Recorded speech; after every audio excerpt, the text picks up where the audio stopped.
Hi everyone, I'm delighted to be interviewing Alex Durussel Baker today, who is an expert in UX design. Alex is a certified design sprint coach and an award-winning UX designer. With a background in startups and agency design, she founded Carrero Studio, a design collective specializing in design sprints. And we'll hear more about that in the interview. When she's not running design sprints, Alex produces the awareness campaign called Diabetes by Design. She's also a coach at Tribe Women and founder and host of Creative Mornings Edinburgh. Hi, Alex. It's great to have you. Hey, Stella. Thank you for having me. So I'll just kick off with the first interview question. What is UX design? So it's many things, but I thought I'd sort of deconstruct it a bit first. So UX stands for user experience. And user experience is just how we interact with the world around us. It just kind of happens. But user experience design is when you craft that experience by taking into account who that user is, what they're doing, what they want to achieve, what are their needs, their hopes, their dreams, and crafting how they interact with the world. And it's a bit of a confusing term, UX, because basically it's an umbrella term for many other disciplines, which things like design thinking, user research, visual design, interactive design, usability. So it's kind of this huge term that encompasses a lot of design disciplines, which is sometimes where it's quite confusing to pin down.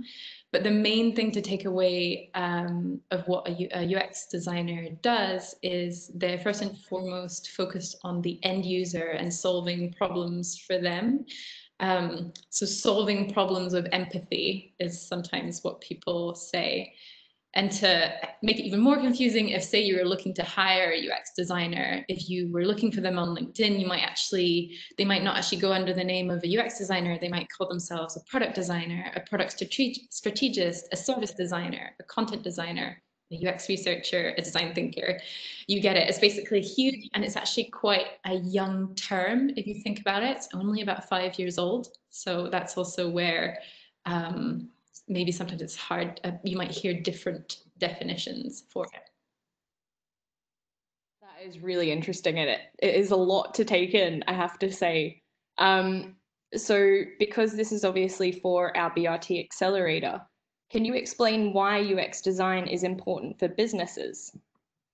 Yeah, so I call myself a product strategist, just because, again, why not give ourselves different labels? And in my work, I'm concerned with helping clients quickly find product market fit so that they don't waste their money building the wrong thing, like the wrong solution to the wrong problem. So that's very relevant to someone just starting up a business. And so in the way that UX design, like I said, it's very concerned with your target market, but it's also really interested in the business as well. It's about product market fit. So what can the business offer and what does the market want? So it's kind of, that's the discipline that it's always looking at. So unless you are designing a product for your pet rock, which I assume most people won't be, there's a strong likelihood you're designing for a user. So it's not just important to consider aspects of UX design, it's quite crucial. And yeah, and I think what's important is if you don't design the experience, how people experience your product or service, they will experience it no matter what, and that will be a good or bad experience. So I think what I'm trying to say here is that if you don't design the experience, they're just going to pick it up off the shelf and just compare it to their other experiences of products in that area. So we say now that we have an attention span of 7 seconds, and we have an extremely high expectation for our products and services to work like the products and tools that we love.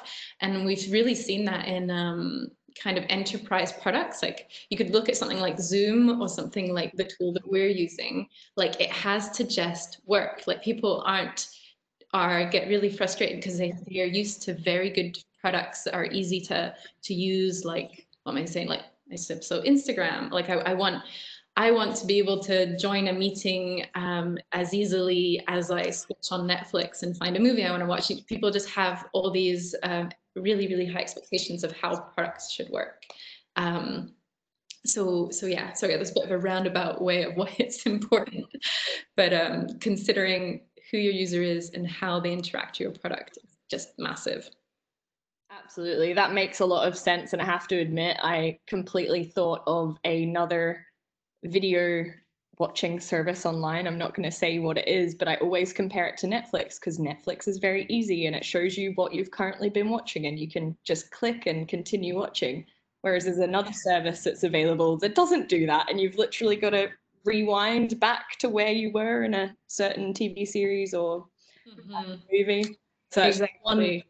one example. But it is really interesting. And I suppose it does encompass a lot. So can I just adding on what you're saying, that whole encompassing is probably also a good way to understand, like UX isn't something that you're like, oh, okay, so I'm going to do the branding and then I'll do some UX and then I'll do some finance and then do that. So it's really the whole experience. Like we talk about the discovery phase, when people start, so in the discovery phase, people are, how do they hear about your product or service?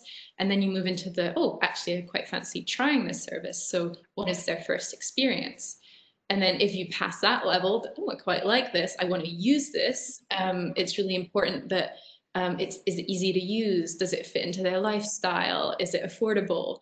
And then if they like the taster or the trial, they might buy it. So, okay, I'm in, I want this product.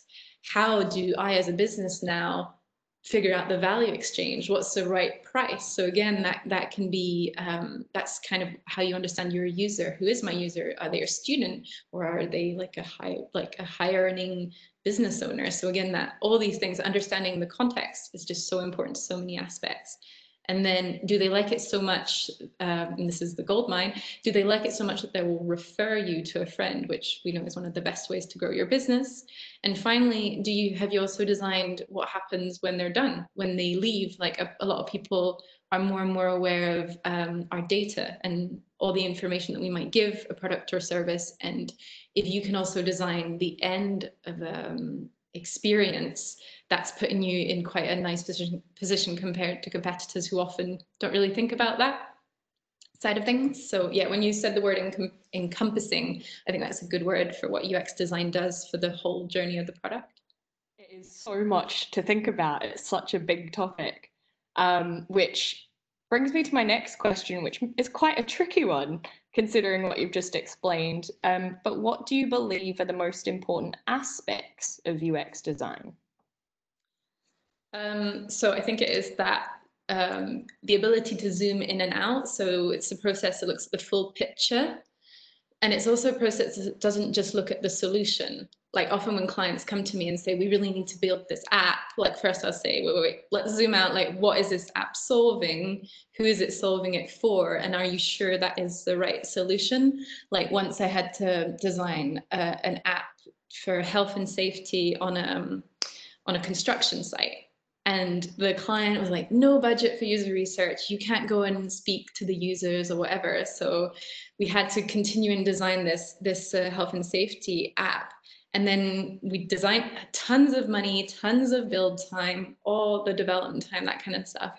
First day testing the app, we take it to the construction site, and there's this mega issue that all the construction people have to wear these huge health and safety gloves. That's like part of the code. So you can actually use the app in the environment needed. And if we'd learned that before, we would have been able to adjust. But so again, sorry, I'm just falling like right into that. But like really, like it's not about solutions, it's about problems. So we always say like fall in love with the problem, not the solution. So that would be my first thing. Second one is it's user-centric. You are not your user. You might have had this great idea for business because you experienced a big issue, and that's a great place to start. But the faster you can learn that you are not your user, the better your business will do. And third, a prototyping mindset. So it's all about learning fast and learning cheaply. So can you make, rather than building the business, can you make a mock-up landing page and put that out and ask people and show people? So it's always this ability to test and learn and kind of, yeah, iterate as you move forward. So those would be the 3 things which I think are the most important. I love all of that advice, especially how you mention, well, you're not your customer, but also thinking about what problem you're solving, not the solution before the problem, which I think is quite common for a lot of young businesses. Um, so I'll jump into the next one. Should startups be thinking about UX design? I feel like we've already answered this, but I'm going to ask it anyway. So, should startups use UX design when developing their businesses? And if so, when should they start using it? So I'm going to kind of respond this with a question. So when can you afford to not understand your customer and test your assumptions about what they want and what they'll buy? And I'm probably biased, but I feel like you should probably ask that question pretty high up in there before you get to designing the logo. I know it's tempting, but yeah, that's kind of the way. And I suppose to put a stat in, so there was a report that was done by the UK Design Council, and they were looking at businesses that have designers in the leadership team. And they found that 83% of design-led companies saw market share increase at twice the industry average. So it's just this notion. I mean, famously, companies like Medium or Airbnb are design founders, and like the Airbnb story is really interesting to kind of follow as how they really took a user experience-led approach. So, for instance, the payment. Initially, the payment still happened by cash. So you would book your trip, and it's all about living like a local and meeting people. And then so they would have this, they would arrive, and then there'd be this really awkward moment where before you crossed, the host would have to say, yeah, so that'll be 80 quid. And that just killed that lovely experience. So they kind of saw that, and okay, so we remove that from being a hand transaction and just happens before, and you don't talk about it because we don't talk about money here. We're talking about experience and travel. So it's just like an example of how you can think. And yeah, I mean, I think, but I know a lot of people on your program, there may be a team of 1 or a really small team, but I think it's similar to, you probably don't have like a finance officer yet, but you probably are still budgeting, you're still doing cash flow. So there are ways for you to start to really embed UX principles into your work. And there's just, well, like we were just saying there, interviews, tests, just even like market research, it gets really blurry. Like you're probably already doing user UX to a certain extent, but you're calling it something different. Yeah, so You mentioned that you could be calling it something different. What are some of the other terms that you might have heard?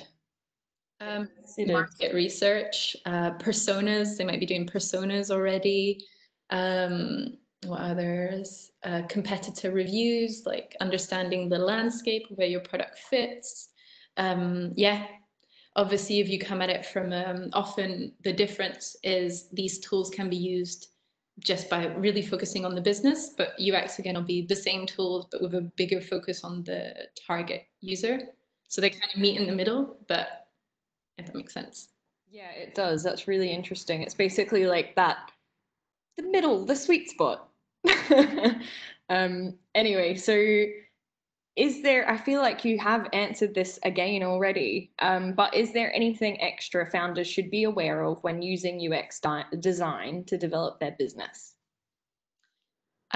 So there was one thing that I thought about when you sent me this question was, I think really the most powerful thing UX design can do, or design thinking, is to make you aware of your biases. And it's normal to have biases. We all have them, and that's how we understand the world. But by using the tools like we mentioned, like personas, prototypes, user interviews, and including these many voices and different people into your business, you're making it more robust. And there are so many examples of embarrassing product launches out there where it was clear that they did not include voices of the end user in the design before spending, millions building things like a few years ago. Well, the Apple Health app is used a lot. When they launched it, it was all about counting your steps and how it can make you be more aware of your health and your body and all that kind of stuff. Didn't include anything about periods and how that might affect you. It's only half the population that have that. So, and there's so many other examples. There was a really kind of sad one around was a medical team designing the first kind of synthetic heart, but again, it was all based on men. So when it came to launch, it actually didn't work for women. So if you extrapolate that by not actually thinking about how this heart would be used by men and women, they could have made a slightly smaller one that would have worked for both. And the result was that, women died because they didn't have access to this treatment.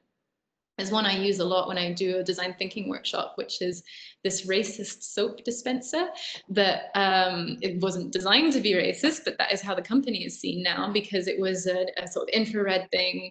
You put your hand underneath and soap scooshed out. And so, but the video that went viral is a white hand going under it working, and then someone with dark skin putting their hand on there, and the soap dispenser not recognizing them. So it's just horrific. And I think like these biases, so again, like a way to combat these biases is including those voices. And there's actually a specific bias that we kind of call the founder's bias in the kind of design world. Well, that's how I've heard referred to it. And it's basically the confirmation bias. It's the idea that you've had this problem, therefore everyone has this problem.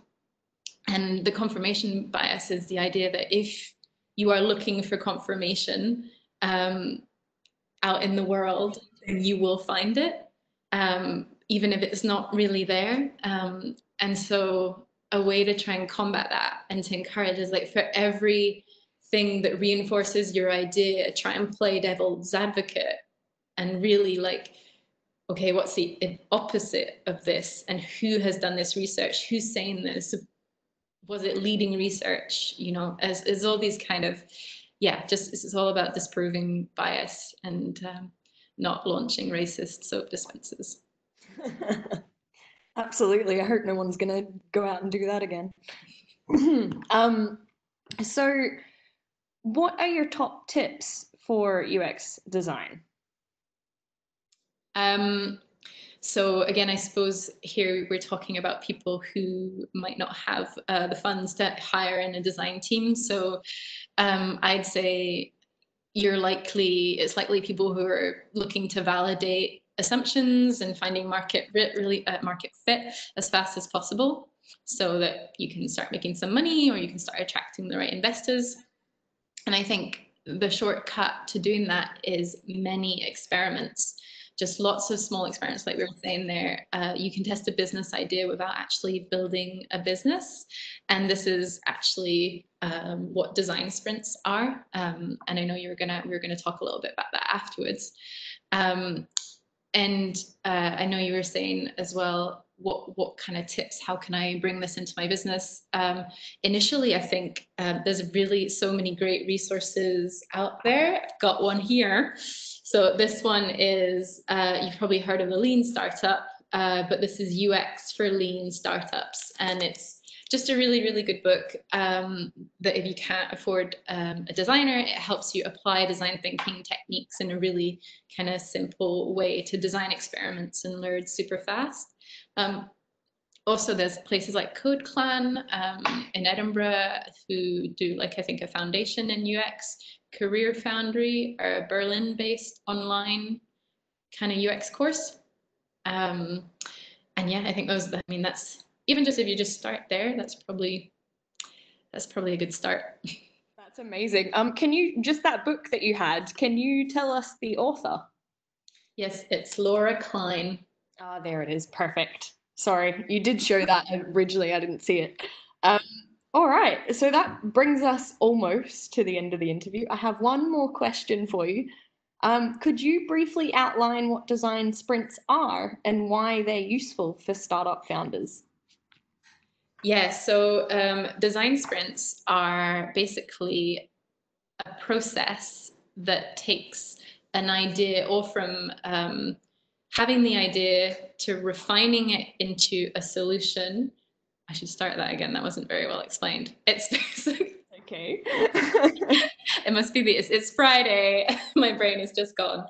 So it's actually a process that was designed by Google in 2015, and it was a time when Google, and still is, was gobbling the world, and they were swallowing all these startups, and they had to really understand very quickly whether these startups had legs, whether they needed to sink them or put more money into them to continue them. And these two designers started developing a technique to learn that, and they called it design sprints. And it's a methodology over 5 days. You design, prototype, and test a business idea. And so the way it works is on Monday, we spend the whole day understanding the challenge. On the Tuesday, we start developing solutions. On the Wednesday, we build it. And on the Thursday, we test it with 5 real future customers. And by Friday, we can decide whether this idea has legs or not. So I've been working, I started, like I read about, I was in the kind of the startup world at the time, 2015, when the whole design sprint methodology started to be coming out, and I used it then. All this idea that you can, if you can test with 5 users and learn a lot, so long as they're the same demographics. You don't need to run these really expensive 20 people user research sessions. You can design a prototype, test it with 5, you'll learn 80% of what you need to learn, take that learning, refine, test again. So there's all these ways that work really, really well for startups. And yeah, if you want to learn more about design sprints, there's the book, which is kind of the Bible. With Jake Knapp is the founder. You can ask me, you can email me, or you can check out my website, which is career.studio. And yeah, that's it's kind of a fast way of doing design thinking when you need to learn super fast because the stakes are high, basically. That is very interesting and I think very relevant for startups. I mean, the quicker we can start a business or know whether it's worth pursuing or not, the better. You know, what's the saying? Fail fast. Exactly. That's the best idea, I think. But I just wanted to say, if is there anything else you wanted to add to the interview, or you feel like you've covered everything? I feel I've covered everything in the UX design world. I think what's important is really just looking out of your own disciplines, and looking beyond will help you build better products. And yeah, well, I could mention actually still is how we met each other. I produce Creative Mornings Edinburgh, which is a monthly morning meetup for the creative community, and that's an excellent way to kind of dip your toe into someone else's life. We have people talking about activism, about design, history, sport, anything, and they're good fun. And yeah. So, and they've gone virtual now, haven't they? Yes, yeah. No, and it's mad. Like our physical events was, it's more around the 80, 90 amount because you get free breakfast. It's in Edinburgh. But the online versions, like there's over 170 people who come along, and we had people from Mauritius and the last one, which is great. That's incredible. Well, I would also highly recommend attending Creative Mornings Edinburgh for anyone. I think it's a great networking opportunity, but also there's some amazing and inspiring talks that go on as well. But anyway, Alex, I just wanted to say thank you so much for giving us your time and telling us what you know about UX design in a very short amount of time. I know there's a lot to learn, but I think you've covered a lot, and there's a lot of really useful tips, tricks, and resources that you've shared with us too. So thank you again. Thanks for having me. No worries. We'll speak to you soon. All right, good luck.